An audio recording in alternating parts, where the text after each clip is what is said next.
Thanthi TV Podcast, powered by India's #1 gold buying company, Attica Gold Company. என்ன ஒரு பாலியல் தொழிலாளியா உணர வச்சுட்டாங்க. நாங்கள் வித்தை காட்டும் குரங்குகளைப் போல உட்கார வேண்டியிருந்தது. தார்மீக ரீதியாக நான் அதன் ஒரு பகுதியாக இருக்க முடியாதுன்னு முடிவு செஞ்சு தான் வெளியே வந்துட்டேன். Miss world needs to change. இப்படி அடுக்கடுக்கான குற்றச்சாட்டுகளை சொன்னவர் உலக அழகி போட்டியில் கலந்து கொள்ள இந்தியா வந்து திடீர்னு பாதியிலேயே திரும்பி போன இங்கிலாந்து அழகி மில்லா மகி. இந்தியாவில் நடந்து வரக்கூடிய உலக அழகி போட்டி திடீர் சர்ச்சையில் சிக்கியது ஏன்? இங்கிலாந்து அழகி பாதியிலேயே வெளியேற என்ன காரணம்?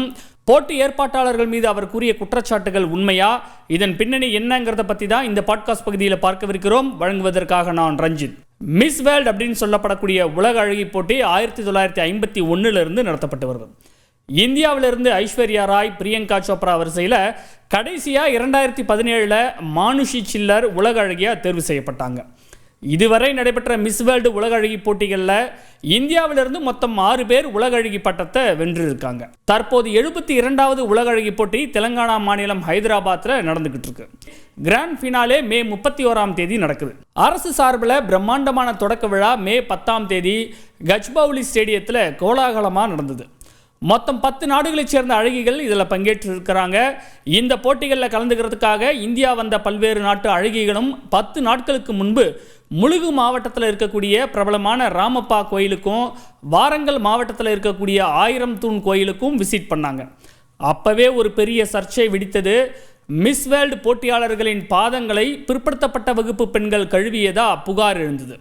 இது தொடர்பான வீடியோக்கள் சமூக வலைதளங்களில் வைரலாக பரவியதை தொடர்ந்து பிஆர்எஸ், பாஜக ஆகிய கட்சிகள் இதுக்கு கடும் கண்டனத்தை தெரிவித்தது.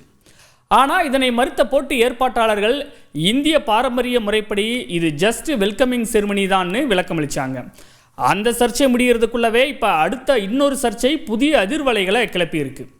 ஏற்கனவே 2024 மிஸ் இங்கிலாந்து பட்டம் வென்றிருக்கக்கூடிய 24 வயது மில்லா மகி மிஸ் வேர்ல்டு போட்டியில் கலந்துக்கிறதுக்காக மே 7 அன்னைக்கு ஹைதராபாத் வந்தாங்க.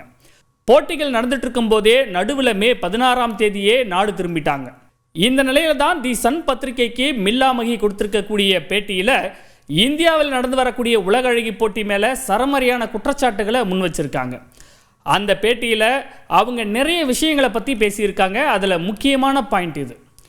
உலக அழகி போட்டியை நடத்த ஸ்பான்சர் செஞ்சவங்களுக்கு நன்றி தெரிவிக்கும் வகையில் பணக்கார ஆண் விளம்பரதாரர்கள் முன்னால் அணிவகுத்து செல்ல வைக்கப்பட்ட பிறகு போட்டியிலிருந்து வெளியேறும் முடிவை தான் எடுக்க வேண்டிய நிலை ஏற்பட்டதா மில்லா மகி சொல்லியிருக்காங்க. 24 மணி நேரமும் மேக்கப்போட கவுன் போட்டுட்டு தான் இருக்கணும், அப்படியே தான் பிரேக்ஃபாஸ்ட்டும் சாப்பிடணும். உலக அழகி போட்டிக்கு நான் வேடிக்கைக்காகவும் பொழுதுபோக்குக்காகவும் தான் வந்திருப்பதா போட்டி ஏற்பாட்டாளர்கள் நினச்சிட்டாங்க. அவங்க தன்னை ஒரு பாலியல் தொழிலாளின்னு உணர வச்சிட்டதாகவும் ரொம்பவே வேதனையாக மனக்குமுறலை கொட்டி தீர்த்திருக்காங்க. தி சன் பத்திரிகையில் வெளியாக இருக்கக்கூடிய கட்டுரையில் நன்றி உணர்வுங்கிற பெயரில் நடுத்தர வயது ஆண்கள் சிலரை மகிழ்விக்க சொன்னதாகவும் அது மில்லாவுக்கு பெரும் வருத்தத்தை உண்டாக்கியதாகவும் அதில் குறிப்பிடப்பட்டிருக்கு. ஒவ்வொரு டேபிள்லையும் 6 விருந்தினர்களோட 2 பெண்கள் அமர வைக்கப்பட்டாங்க. மாலை முழுவதும் அவங்க கூட இருந்து அவங்கள மகிழ்விக்கணும்னு சொன்னாங்க. அது தவறு, எனக்கு பிடிக்கலை. யாரையும் மகிழ்விப்பதற்காக நான் அழகி போட்டிக்கு போகலை. உலக அழகி போட்டிக்குன்னு தனி மதிப்பும் மரியாதையும் இருக்கணும்னு மில்லா மகி சொன்னதாக அந்த கட்டுரையில் விவரிக்கப்பட்டிருக்கு. தன்னுடைய அம்மாவுக்கு ஃபோன் பண்ணி தனக்கு ஏற்பட்ட பிரச்சனைகளை பற்றி ஷேர் பண்ணிக்கிட்டதாகவும் தன்னை தவறாக பயன்படுத்த நினைக்கிறாங்கன்னோ அவரிடம் சொன்னதாக அந்த கட்டுரையில் சொல்லப்பட்டிருக்கு.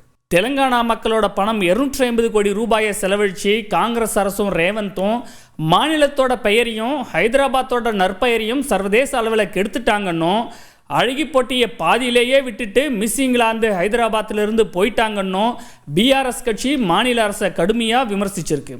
ஆனால் மில்லா மகியின் குற்றச்சாட்டுகள் எல்லாமே பொய்யின்னு மிஸ் வேர்ல்டு அழகி போட்டி ஏற்பாட்டாளர்கள் பதிலடி கொடுத்துருக்காங்க. மிஸ் இங்கிலாந்து வெற்றியாளரான மில்லா மகி தன்னோட தாயின் உடல்நிலை சரியில்லாத காரணத்தால் அவசர காரணங்களை சொல்லித்தான் போட்டியிலிருந்து விலக அனுமதிக்கணும்னு இந்த மாத தொடக்கத்திலேயே கேட்டுக்கிட்டாங்க.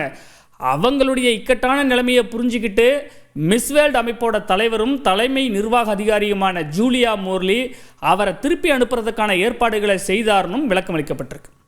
இது மட்டும் இல்லாமல் மில்லா மகிக்கு பதில் சார்லோட் கிராண்ட் அப்படிங்கிறவங்க இங்கிலாந்தின் சார்பில் உலக அழகி போட்டியில் கலந்துக்கிட்டாங்கன்னும் போட்டி ஏற்பாட்டாளர்கள் சார்பில் வெளியிடப்பட்ட அறிக்கையில் சொல்லப்பட்டிருக்கு. ஹைதராபாத்தில் இருந்தப்போ அந்த பெண் பேசும் முழு வீடியோக்களையும் நாங்கள் ரிலீஸ் பண்ணுறோம். அவர் எல்லோருக்கும் நன்றி சொல்வதையும் இங்கே எல்லாம் நல்லா இருக்குன்னு சொல்வதையும் அதில் தெளிவாக நீங்கள் பார்க்கலாம்னு ஏற்பாட்டாளர்கள் பதிலடி கொடுத்துருக்காங்க.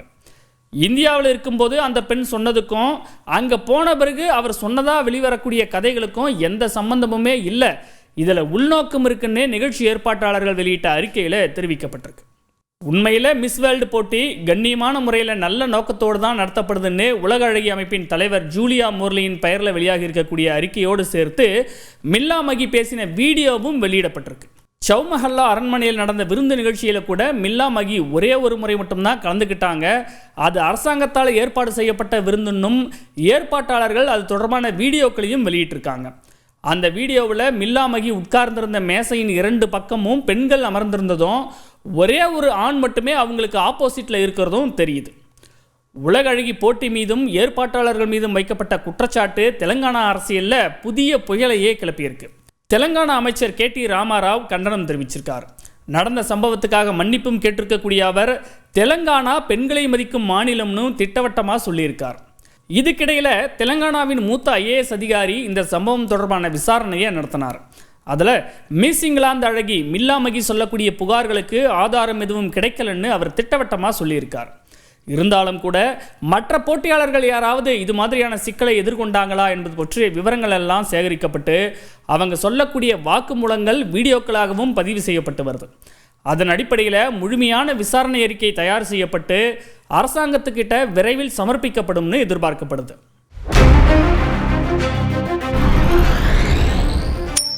தந்தி TV podcast powered by India's number 1 gold buying company Attica gold company.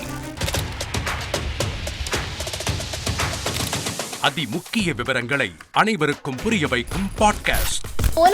தவிர்க்க முடியாத முதல் மக்கள் வளைகுடா நாடுகள் பிரான்சிஸுக்கு பிரியா சம்பவங்களை தேடி களத்திற்கே உங்களை அழைத்து செல்லும் ஸ்பாட்லைட். அங்க இருக்கக்கூடிய கள விவரங்கள் என்ன? கடந்த 5 வருஷமாவே சார் எனக்கு ரொம்ப பிடிக்கும் அவர் வர்றதுக்காக. எங்களுடைய நியாயமான கோரிக்கை. Even at the cost of stopping. பார்வையாளர்களையும் செய்திக்குள் பங்கெடுக்க செய்யும் மக்கள் குரல். 50 ரூபாய் எங்களுக்கு தண்ணிக்கு ஒரு தீர்வே இல்லைங்க 10 வருஷமா. எங்களுக்கு சரியான ஒரு விடிவு கிடைக்கவில்லை. 60,000 ஏக்கருக்கு தான் கேட்கிறோம், பிச்சை கேட்கறாங்க.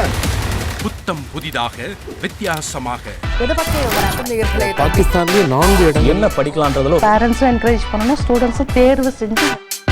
எனக்கும் சீமானனுக்கும் பெரிய வித்தியாசம் இல்லைங்க. ஒரு பாயிண்டா சொல்லணும். உங்களுக்கான தலைவர்களை பொழுதுபோக்கு தளத்தில் தேடாதீர்கள், போராட்ட களத்தில் தேடுங்கள். அனைத்தும் உங்களுக்காக. எப்போதும் இணைந்திருங்கள் தந்தி டிவியுடன். காசாவில் உணவுப் பொருட்களுக்காக பொதுமக்கள் கடல் போல் அலைமோதிய காட்சி வெளியாகி அதிர்ச்சியை ஏற்படுத்தியுள்ளது. இஸ்ரேலிய ராணுவத்தின் முழு கட்டுப்பாட்டில் உள்ள ரஃபா பகுதியில் ஏராளமான மக்கள் அத்தியாவசிய பொருட்கள் இன்றி தவித்து வருகின்றனர். குறிப்பிட்ட அளவு உதவிப் பொருட்களை அனுமதிக்கப்படும் நிலையில் உணவுப் பொருட்கள் வருவதை அறிந்து பொதுமக்கள் கூட்டமாக ஓடியது காண்போரை கண்கலங்க வைத்தது. கையில் தூக்கிக் கொண்டும் பலகை உள்ளிட்டவற்றில் வைத்து இழுத்தவாறும் கிடைத்த உணவுப் பொருட்களை எடுத்துச் சென்றனர். அனைவரும் பட்டினியால் வாடுவதாகவும் தண்ணீர் கூட கிடைக்கவில்லை என்றும் வேதனையுடன் தெரிவித்தனர்.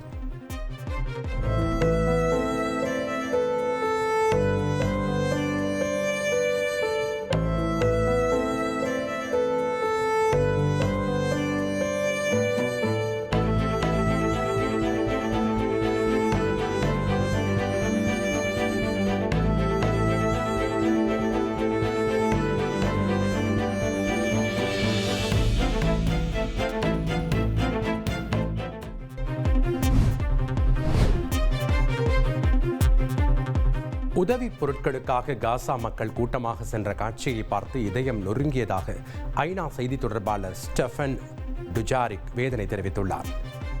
உதவிகள் வழங்கும் மையத்தில் உணவுக்காக பல்லாயிரக்கணக்கானோர் அலைமோதிய வீடியோ மற்றும் புகைப்படங்களை ஐநா பொதுச் செயலாளரும் பார்த்து வேதனையை பதிவு செய்துள்ளதாக கூறியுள்ளார். கடந்த வாரம் 1/3 பங்கு மக்களுக்கு மட்டுமே உதவிப் பொருட்கள் கிடைத்ததாக தெரிவித்த ஸ்டெஃபன் டுஜாரிக் பன்னாட்டு விதிகளை இஸ்ரேல் மதிக்க வேண்டும் என்றும் மனிதாபிமான உதவிகளை தாமதமின்றி வழங்க நடவடிக்கை எடுக்க வேண்டும் என்றும் வேண்டுகோள் விடுத்துள்ளார்.